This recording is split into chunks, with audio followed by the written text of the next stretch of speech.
Hello friends, welcome to my channel. आप लोग कैसे हैं? आशा करती हूँ कि अच्छे होंगे। तो हम संविधान के प्रैक्टिस सेट को कर रहे थे, उसमें 2 प्रैक्टिस सेट कर चुके हैं। अब हम तीसरे प्रैक्टिस सेट को करेंगे।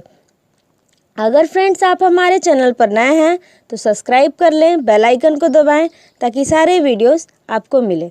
तो चलिए हम अपने प्रैक्टिस सेट की तरफ चलते हैं।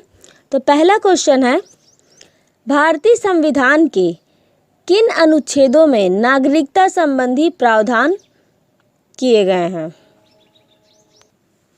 तो ऑप्शन है, पहला अनुच्छेद 1 से 4, सेकंड है अनुच्छेद 5 से 11, थर्ड है अनुच्छेद 12 से 35 और डी है फोर्थ अनुच्छेद 36 से 51।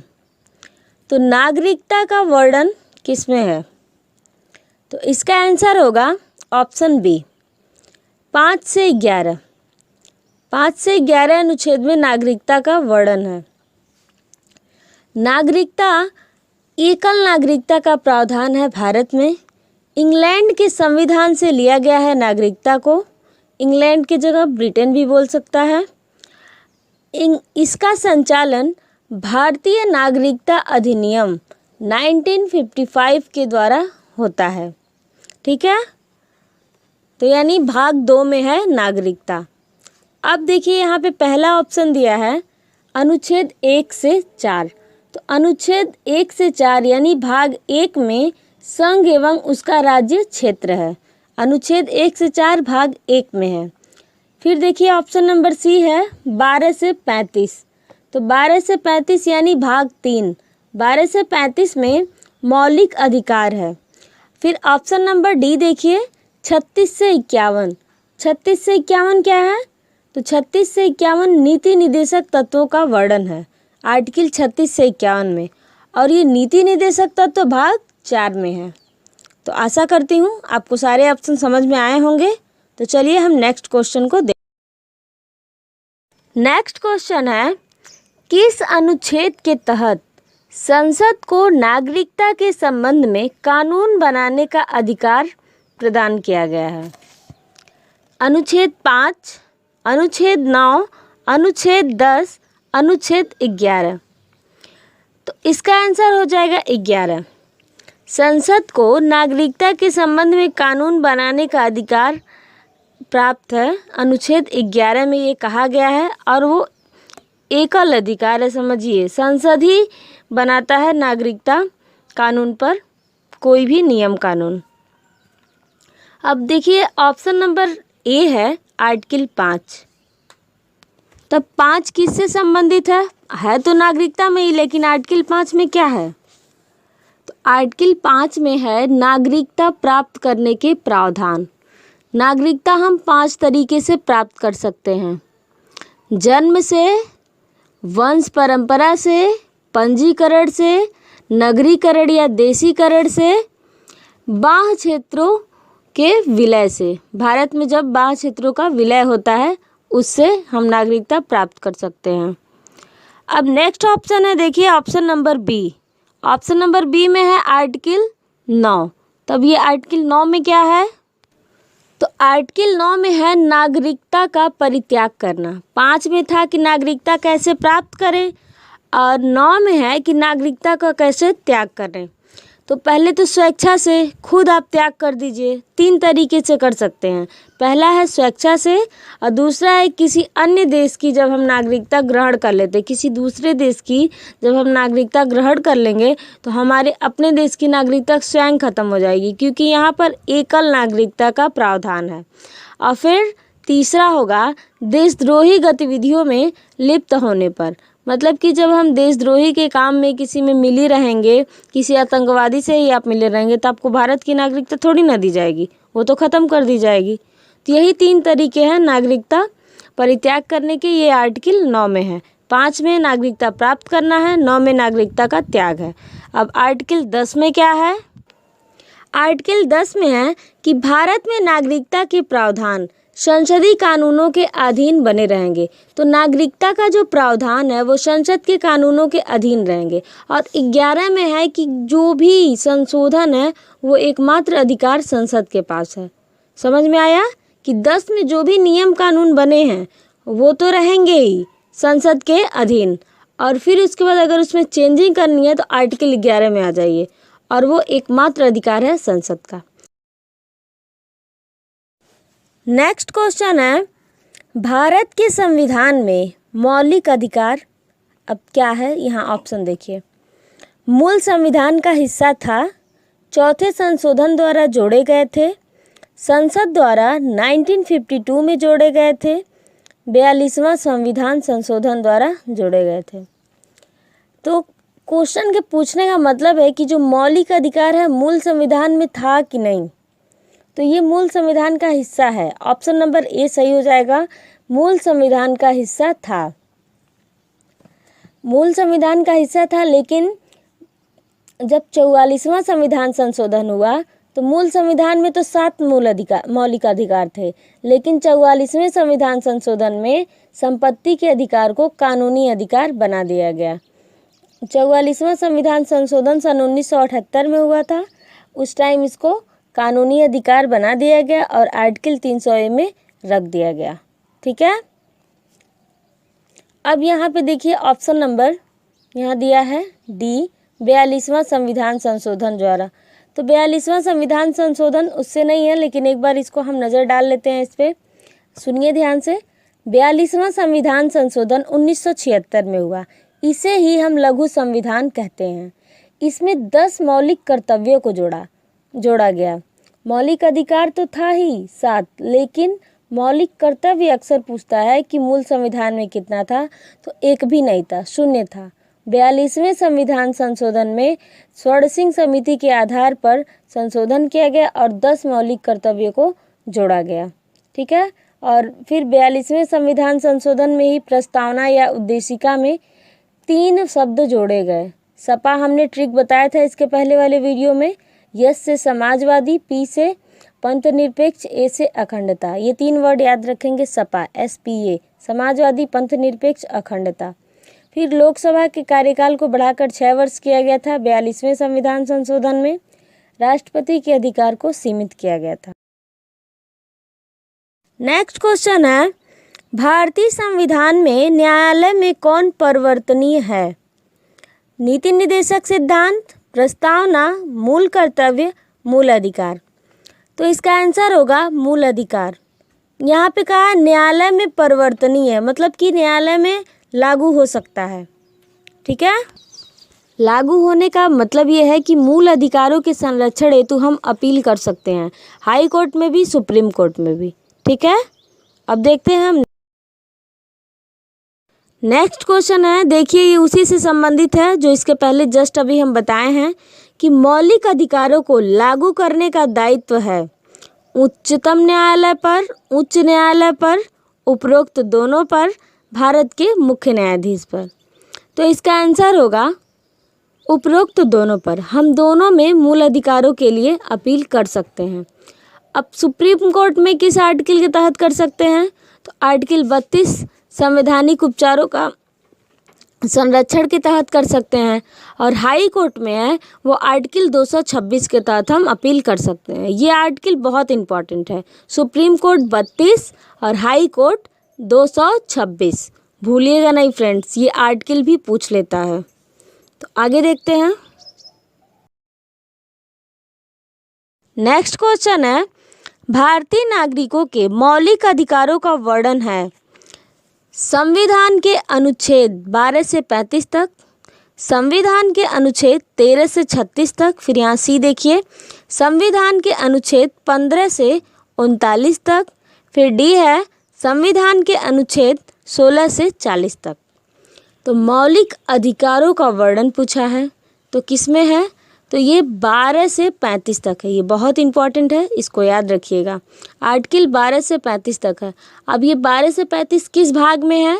तो ये भाग 3 में है, मौलिक अधिकार के तहत, और ये USA से लिया गया है, अमेरिका के संविधान से लिया गया है।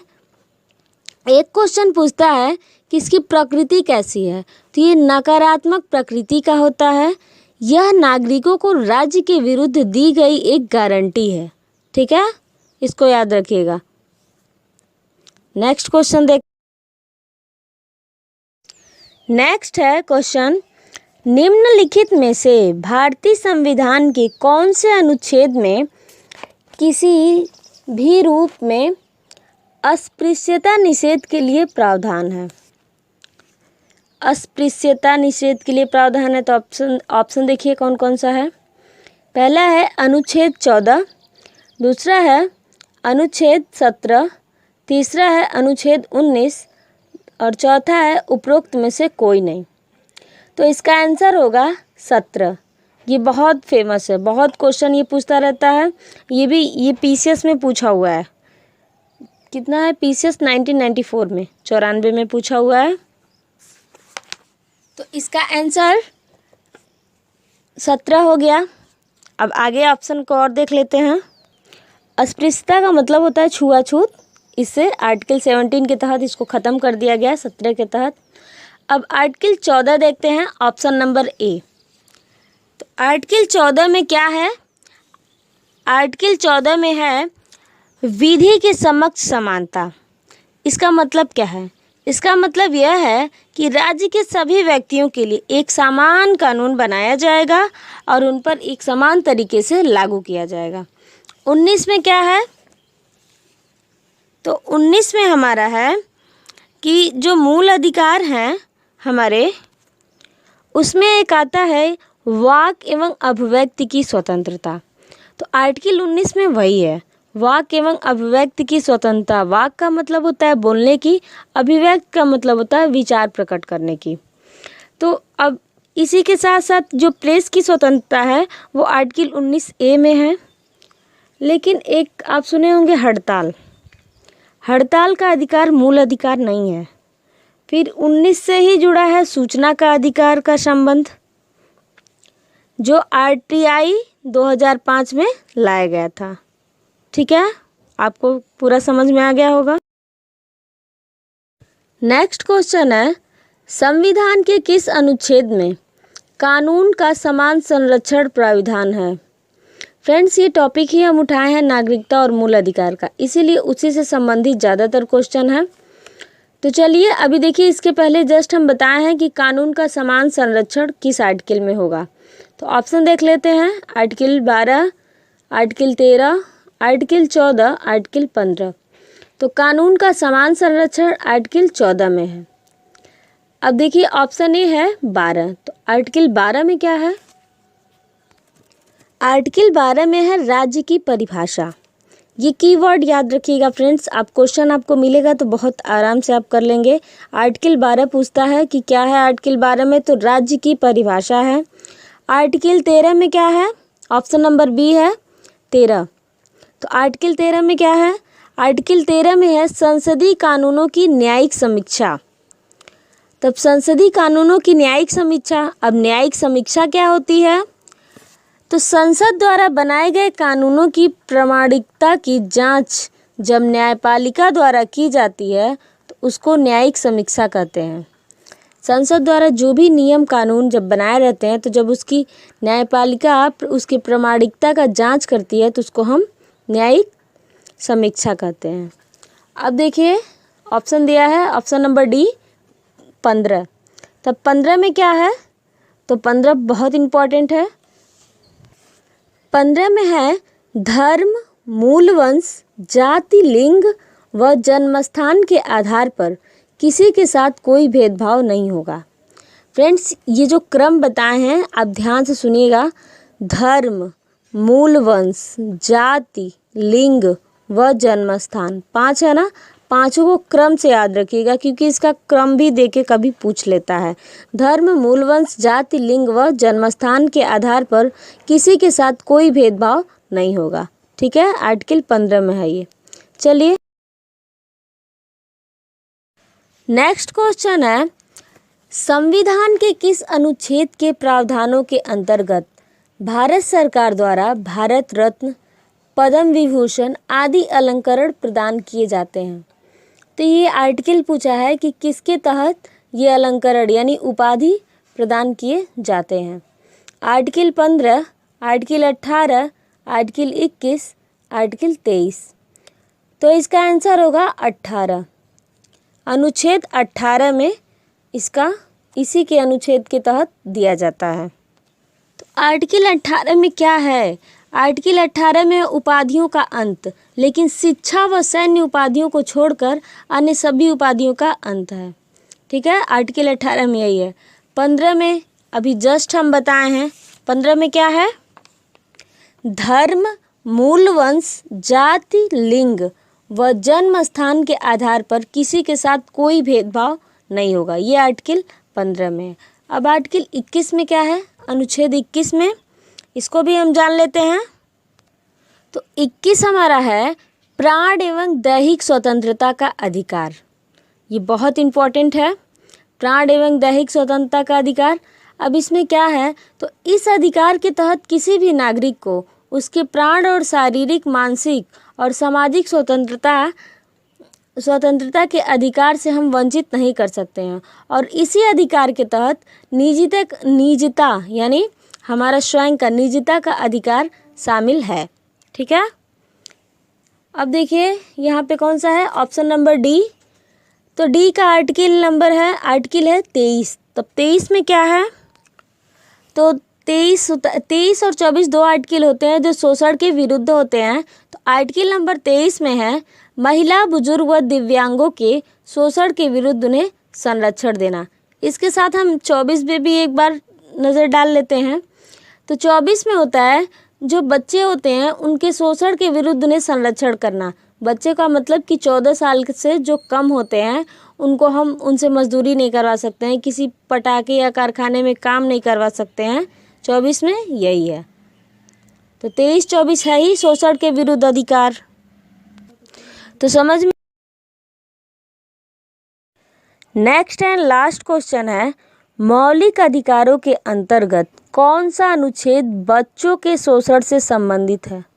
फ्रेंड्स देखिए, यही जो अभी हम पहले बताए हैं, आप लोग भी सोच रहे होंगे कि वही क्वेश्चन घुमा घुमा के। देखिए, प्रैक्टिस का मतलब ही होता है कि किसी चीज़ को बार बार करना।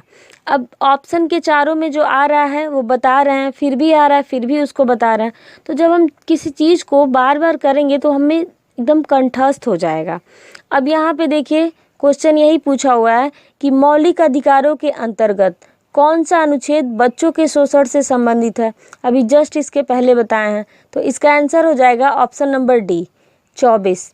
24 में वही है कि 14 वर्ष से पहले बच्चों को हम कोई काम नहीं करवा सकते, उनसे मजदूरी नहीं करवा सकते, होटल, कारखाना, जबरन उनसे मजदूरी बिल्कुल नहीं करवा सकते हैं। तो यही है, बच्चों का शोषण नहीं होना चाहिए। 17 में क्या है? इसके तहत क्वेश्चन भी अभी आया था। तो 17 में है अनटिचबिलिटी यानी अस्पृश्यता, छुआछूत। 19 में क्या है? वाक एवं अभिव्यक्ति का है, वाक एवं अभिव्यक्ति की स्वतंत्रता से संबंधित है। और 19A से प्रेस की स्वतंत्रता है। इसी में बताएं अभी कि हड़ताल का अधिकार मूल अधिकार नहीं है। फिर इसी के तहत सूचना का अधिकार का संबंध भी संबंधित है आर्टिकल 19 से, जो RTI 2005 में लाया गया था। अब यहाँ पे देखिए कौन सा आर्टिकल है? आर्टिकल नंबर है 23। अब 23 में क्या है? तो 23 भी इसके पहले अभी क्वेश्चन के रूप में था। तो इसका आंसर होगा महिला, बुजुर्ग, दिव्यांगों के शोषण के विरुद्ध उन्हें संरक्षण। मतलब 23 का आर्टिकल 23 यही है। और 23-24 है शोषण के विरुद्ध अधिकार। ये दोनों शोषण के विरुद्ध से संबंधित हैं, 23 और 24। तो फ्रेंड्स आपको समझ में आ गया होगा। तो वीडियो कैसा लगा कमेंट बॉक्स में ज़रूर बताइएगा फ्रेंड्स। और फ्रेंड्स लाइक करना मत भूला करिए, लाइक ज़रूर किया करिए, अच्छा लगता है। तो अगर नए हैं तो सब्सक्राइब कर लीजिए, बेल आइकन